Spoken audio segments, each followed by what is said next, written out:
오늘 9장 말씀은 우리가 구약에 있는 이 말씀을 이제 좀 더 구체적으로 우리에게 말하고 있습니다.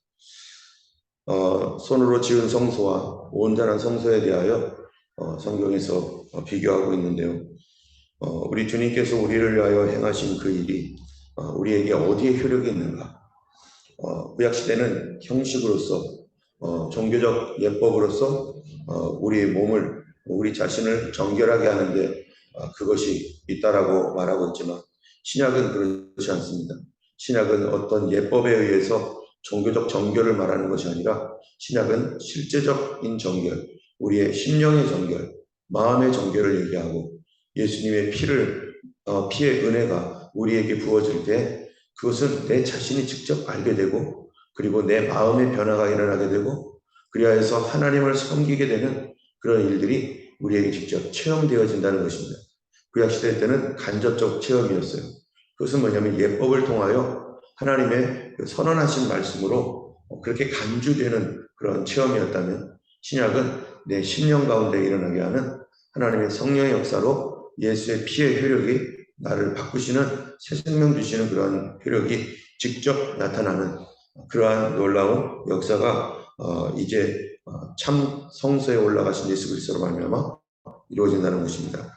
먼저 9장 1절을 보면 우리가 여러분이 보이는 파워포인트 화면에도 나와 있는 것처럼 우리 이해를 돕기 위해서 오늘은 특별히 그림을 좀 사용했습니다.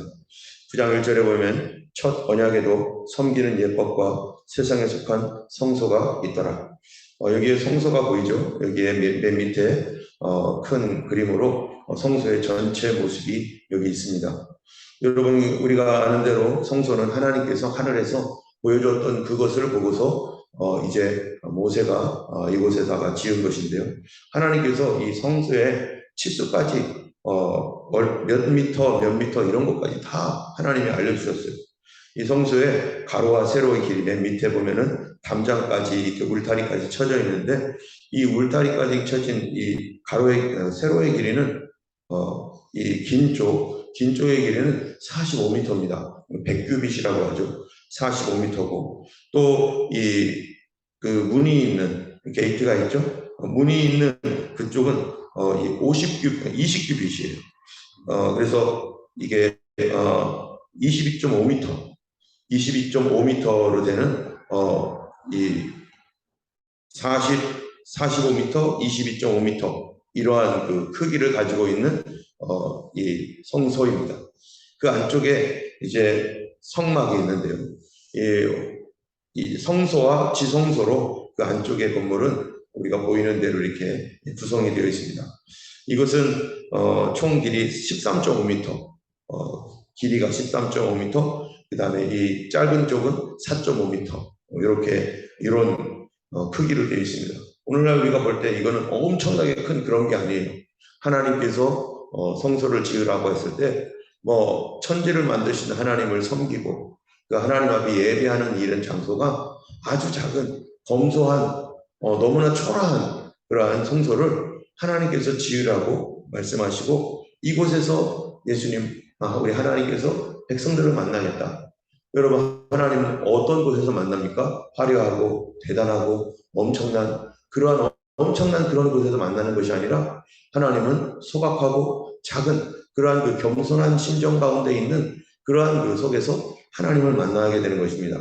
여러분 세상에서 이 세상에 있는 어떠한 자기들이 믿는 신전을 이렇게 작게 하는 데가 어디 있어요? 그런데 13m, 4.5m 정도밖에 안 되는 이러한 길이들 이거는 우리 교회 이쪽 끝에서 저쪽 끝까지 그 정도밖에는 안 되는 거죠. 그런데 이러한 것이 정말로 하나님께서 이 백성들을 만나주시고 용서하시는 하나의 모형이라는 것입니다. 이 모형은 세상이 볼 때는 어때요? 보잘것없는 거죠. 여러분 근데 이러한 그 성소의 실제적인 그 모습은 누구를 가리키고 있습니까? 바로 예수님을 가리키고 있는 것입니다. 이 9장 1절에 보면은 첫 언약에도 섬기는 예법과 세상에 속한 성소가 있더라. 이거는 세상에 속했다라는 말이 무슨 말이에요? 세상에 있는 것이다. 이 세상에 유일하게 하나 있는 하나님을 만나는 장소인 성소. 이거는 세상에 속한 그러한 것입니다. 그래서 이것은 세상에 속했기 때문에 어떻다는 것인가? 이 참 하늘에 있는 것과 비교해 볼 때 어떤 거예요? 불완전한 거예요. 이거는 모조품과 같은 거예요. 이거는 표현을 하늘에 있는 하나님의 성소를 표현하는 데는 너무나 제한적인 거예요. 그리고 이거는 영원히 있지도 않아요. 지금 없죠. 임시적인 거예요. 이러한 성소는 하나님께서 이 땅에 있는 세상에 속한 성소를 이렇게 제한적이고 불완전하고 임시적인 것을 언제까지 두시겠어요? 영원히 두지 않을 거란 말이죠. 이것이 가리키는 바가 뭡니까? 이 성소가 궁극적으로 표현해주고자 하는 게 뭐예요? 바로 예수님이 뭐라고 했죠? 나는 무엇이다? 여러 가지 성경에서 예수님 나는 양의 목자다. 나는 포도나무다. 이런 말씀하신 것처럼 인자가 뭐라고 해요? 너희가 이 성전을 허물라. 내가 3일 만에 지으리라. 그러시면서 성경이 뭐라고 나오고 있습니까? 사실은 그거를 누구를 가리킨 거라고요? 바로 성전된 예수님의 몸을 가리킨 것이다. 바로 여기가 보이는 성전, 이스라엘의 이 광야를 지나갈 때의 성전, 이것이 궁극적으로 가르쳐주고 있는 것이 뭐냐면은 바로 예수 그리스도를 말하는 것입니다. 처음 성전은요, 어떻게 해야 되는 겁니까? 이걸 움직이는 모바일 성전이었어요. 그래서 이스라엘 백성들이 가나안 땅 갈 때까지 이제 정착하면은 쫙 폈다가 자, 또 출발하자 하면은 탁 접어가지고 고라 자손이나 이런 레위인들이 메고 이걸 쭉 가죠. 그러다가 또 어디에 가면은 서면은 이제 이 하나님의 불이 서면은 거기서 또 텐트를 쫙 피고 이런 식으로 모바일 움직이는 성전. 바로 예수 그리스도가 누구십니까? 이 땅에 움직이는 하나님으로서 오셨어요. 자기의 발로 걸어 다니시는 하나님으로 하나님 아들로 이 땅에 오셨습니다. 바로 이 부분을 얘기하고 있는 것이죠. 그래서 성소 이런 것들을 볼 때 우리는 궁극적으로 누구를 가리킨다는 걸 알게 되냐면은 바로 우리 예수님을 가리키고 있다. 바로 예수님을 가리키고 있다. 그렇다면 이 안에 보이는 이 성소에 있는 이 모든 그런 의미들 하나하나는 다 예수 그리스도를 얘기해주고 표현해주고 있는 것입니다. 2절에 보니까 예비한 첫 장막이 있고 그 안에 등잔대와 상과 진설병이 있으니 이는 성소라 읽었고, 여러분 여기 성소가 있는데요. 성소에 지금 뭐가 있냐면은 제사장이요 여기다가 뭔가 이렇게 연기를 피우고 있는 거 보이시죠? 예, 이 오른쪽 위에 보면은 여기가 성소예요. 밑에서 보면은 거기에 보면 뭐가 램프스탠드 뭡니까 등잔들 램프스탠드가 있고, 그 다음에 제사장 앞에 지금 불을 피는 향단이 있어요. 분향단. 또 제사장 그 옆으로는 또 뭐가 있어요? 진설병. 진열하다 할 때 진짜. 예. 그 다음에 베풀다. 예. 베풀을 설자. 떡병자.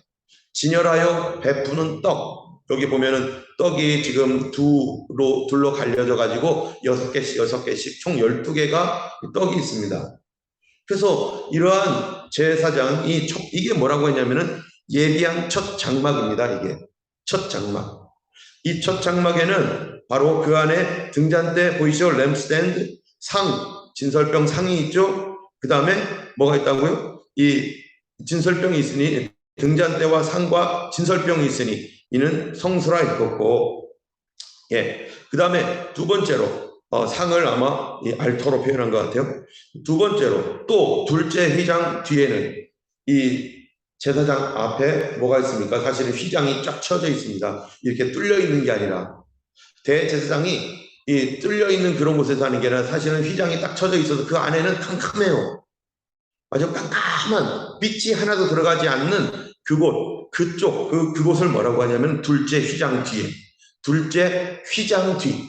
제사장은 안 보이죠? 그 휘장 뒤에 뭐가 있는지. 예, 둘째 휘장 뒤에는 뒤에 있는 장막을 뭐라고 해요? 지성소. 제사장이 있는 곳은 성소. 둘째 휘장 뒤에, 저 장막 뒤에는, 휘장 뒤에는 지성소라 읽었나니, 4절에 보니까 거기에는 뭐가 있어요? 금향로와 사면에 금으로 싼 언약궤가 있고, 여기 보면은 금향로라고 했는데, 금향로는요, 사실 제사장이 지금 이 안쪽에서 불 피우고 있는 겁니다. 향을 피우고 있는 건데, 금향로가 그 안쪽에 있다라고 하는 거예요. 여러분, 이게 무슨 말이에요? 분명히 금향로는 이쪽에 있어요. 이쪽. 제사장 쪽에 있는데, 금향로가 저 안쪽에 있다는 거예요. 그러면 금양로와 저 안쪽에 휘장 뒤편은 어떻게 되어 있는 거예요? 휘장으로 비록 막혀 있지만 사실은 이 금양로와 휘장 뒤에 그 지성소는 이 금양로를 통해서 연결되어 있는 것으로 보는 거예요, 지금. 그 안에, 그래서 금양로는 이쪽에 있지만 저쪽 안에 있는 것으로 지금 보는 것입니다. 저 뒤에. 여러분이 금향로에서 뭐를 피웁니까? 향을 피우는데요. 성경에 이 금향로, 향을 뭐라고 말하죠? 요한계시록에 보면은 성도들의 기도들이라. 이 성도들의 기도를 모아가지고 향단을 가지고서 이 하나님의 성전에다가 올리는 바로 성도들의 기도. 여러분, 우리의 기도는 이쪽에서 기도하고 있습니다. 분명히. 우리는요, 이 땅에서 분명히 기도하고 있어요. 근데 이 땅에서 하는 이 기도를 하나님이, 우리가 기도하는 그 시간을 하나님이 이걸 어디처럼 여기는 거예요? 하나님의 어디 앞에서? 하나님의 보좌 앞에서. 하나님 앞에서 지금 향을 올리는 것처럼 하나님이 받아주시는 거예요. 여러분, 기도가 얼마나 중요합니까? 우리 몸은 여기 있는데 하나님이 보실 때는 내가 기도하는 그 시간에는 지금 누구 앞에 있는 거예요? 하나님의 보좌 앞에 있는 거예요. 하나님의 보좌 앞에. 아무나 들어갈 수 없는 지성소 안으로 들어가 있는 거예요. 분명히 우리 몸은 여기 있는데. 때문에 우리가 기도하는 거를요, 정말로 하나님 앞에 나아간다. 하나님의 은혜의 보좌 앞에 나아간다라고 하는 말이 바로 우리의 이 금향단, 이 기도의 향단이 바로 하나님 눈앞에, 하나님 코앞에 우리의 기도가 그 안에 있는 것입니다. 자, 금향로와 그 다음에 사면의 금으로 싼 언약궤가 있고, 여러분, 언약궤는 제사장 저 뒤쪽에 휘장 뒤에 보면은 이 천사가 이 날개로 이렇게 하고 있고 그 안에 언약궤가 있죠. 제사장 옆에 있는 그림을 보면은 그게 실제적으로 이렇게 있는 언약궤예요. 그 언약궤 안에 뭐가 있습니까? 그 언약궤가 있고 그 안에는 만나를 담은 금 항아리 있죠? 예, 옛날에 이스라엘 백성들이 어디를 통과했어요? 광야를 통과할 때 하나님께서 그 안에 뭐를 주셨어요? 그들을 위해서 하늘 양식을 주었습니다. 하늘 양식을 날마다 내려줬어요. 그들은 이거 먹고 살았어요. 그런데 신약 성경에서 예수님이 그 만나가 누구라는 것을 얘기하는 거예요? 너희 조상들은 광야에서 만나를 먹었어도 죽었거니와 나는 세상에 생명을 주러 온 바로 생명의 떡이다. 바로 예수님의 그 내린 만나가 사실은 누구를 표현하는 거냐? 예수 그리스도를 얘기해 주는 것이다. 그래서 이 만나를 담은 통을 어디다 둔 거예요? 하나님이 계신, 하나님을 상징하는 이 시은좌 언약궤 안에다가 만나를 넣은 거예요. 바로 우리의 매일매일 먹어야 할 양식, 예수님을 믿는 믿음. 그런데 거기에는 또 뭐가 있어요? 아론의 쌍난 지팡이와, 여기 아론의 쌍난 지팡이 들어가 있죠. 아론의 쌍난 지팡이가 뭡니까? 이스라엘 백성들이요, 왜 당신들은 아론 당신만 하나님께 거룩하고 우리는 아니냐? 우리도 당신과 똑같은 그러한 사람인데 왜 아론만 대제사장이고 우리는 제사장 아니냐 하면서 레위 자손들이 막 화를 내면서 그랬었어요. 그럴 때 하나님께서 누가 택한 하나님의 제사장인지를 알려주기 위해서 이 각자마다 각 12지파에게 지팡이 다 갖고 나와라. 지팡이를 다 갖고 나오고 아론도 지팡이를 딱 놨는데요. 그 다음날 거기에 뭐가 드는 거예요? 바로 아론의 지팡이에서 아몬드 열매가 맺어지는 그 싹이 나는 거예요. 그래서 이 아론의 지팡이가 뭡니까? 대제사장의 지팡이입니다. 그 당시에 이거를 왜 여기다 집어넣는지 이해할 수 없었을지도 모르죠. 근데 하나님 여기다 집어넣으라고 하셨죠. 그래서 집어넣습니다. 알고 봤더니 이게 누구를 얘기하는 거예요? 바로 우리 예수님이 우리의 대제사장이다. 예수님이 대제사장이라는 것을 보여주기 위해서 그 당시에는 이게 메시아를 얘기하는 건지 뭔지는 몰라도 거룩하고 하나님이 그러라고 하니까 넣었는데 나중에 이게 다 그림자예요. 그림자일 때는 잘 모릅니다. 그런데 알고 봤더니 예수님 얘기하는 거죠. 거기에는 또 뭐가 있어요? 언약의 두 돌판이 있습니다. 여러분, 언약의 돌판이라는 게 뭡니까? 성경에 예수님께서, 하나님께서 모세를 통하여 이스라엘 백성들에게 언약의 백성이 되게 하여 피를 뿌립니다. 그리고 이 황소를 잡아다가 피를 뿌릴 때 거기에 언약서가 있었어요. 그게 뭡니까? 레위기 말씀이죠. 하나님께서 가르쳐 주신 언약의 그 모든 말씀들을 기록한 그러한 그 성경 말씀인데 이 언약서에다 피를 뿌렸어요. 그리고 직접 하나님께서 그거를 요약한 그 전체의 말씀을 요약한 말씀이 뭡니까? 바로 십계명입니다.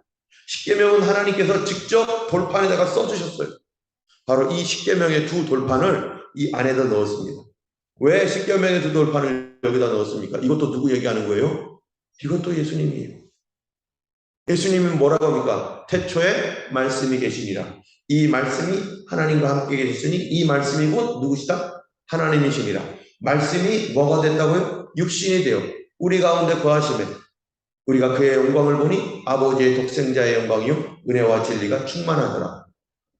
바로 말씀이 누굽니까? 예수님이에요.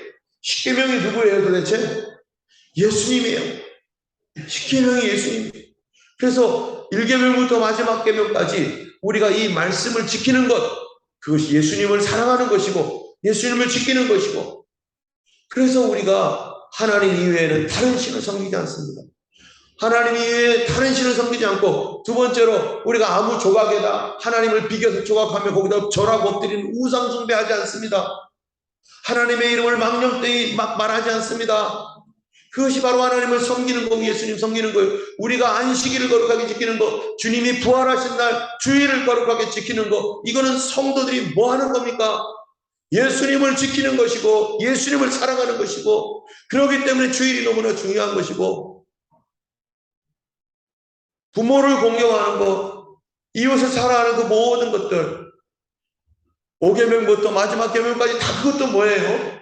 예수님을 지키는 사람, 예수님을 섬기는 사람, 그런 사람들만이 이 말씀을 지켜나가는 것이죠. 그런데 과거에는 이 말씀이 돌판에 새겨졌지만 예수의 피가 어떻게 되는 것입니까? 예수의 피가 14절 보면요, 하물 13절 14절 읽어보겠습니다. 염소와 황소의 피와 및 암송아지의 죄를 부정한 자에게 뿌려 그 육체를 정결하게 하며 거룩하게 하거든 하물며 영원하신 성령으로 말미암아 흠없는 자기를 하나님께 드린 그리스도의 피가 어찌 너희 양심을 죽은 행실에서 깨끗하게 하고 살아계신 하나님을 섬기게 하지 못하겠느냐. 바로 예수님의 피의 능력은 어디에 있다는 거예요? 뭐 형식, 뭐 예식, 그거를 이렇게 뭐 거룩하게 만들고 막 이렇게 흔들고 뿌리고 그러면 뭐가 막 엄청나게 되고 그런 거 아니라 그거 다 그림자예요. 지금도 만약에 그렇게 뿌리고 흔들고 성수다 해가지고 이게 뭡니까? 예수님 오셨는데 이게 무슨 짓 하는 거예요 이게? 그러지 않습니다. 예수님의 그 은혜는 직접 어디에 뿌려집니까?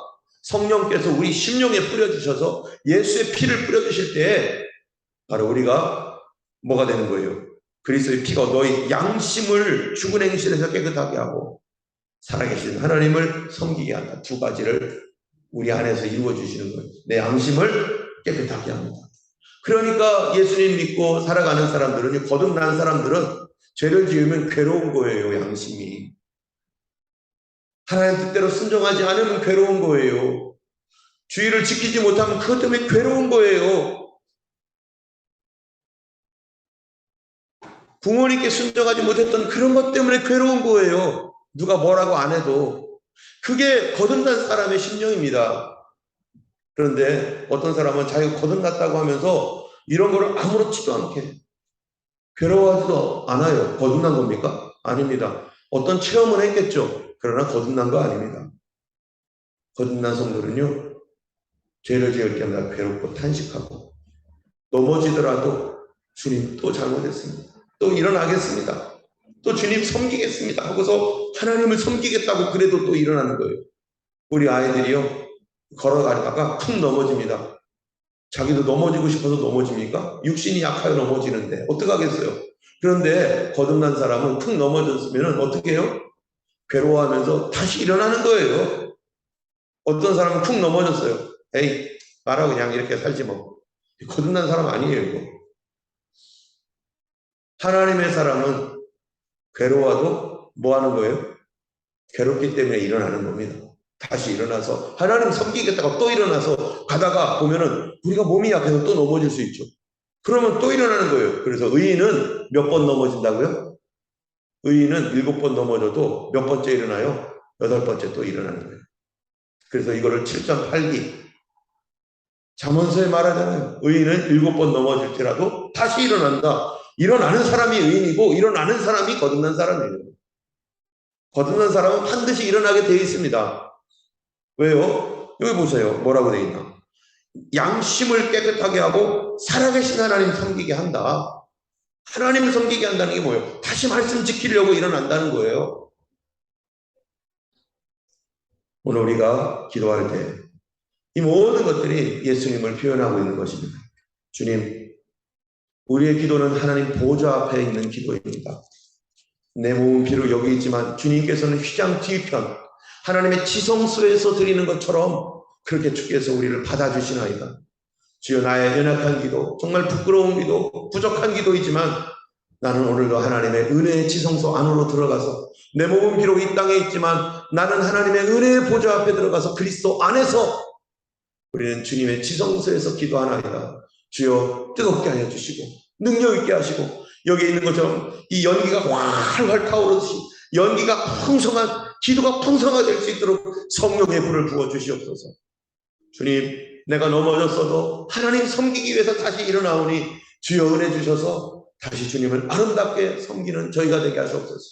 성령님께서 우리에게 함께 하셔서 매일 기쁘게 순례의 길 걷고 그리스도와 동행함으로 성령이 계심으로 할렐루야 하면서 항상 기뻐하며 즐거워하며 주님을 아름답게 섬기는 저희가 되게 하여 주옵소서. 우리 온 가족이 그렇게 주님을 섬기게 도와주옵소서. 우리 함께 이렇게 기도했으면 좋겠습니다.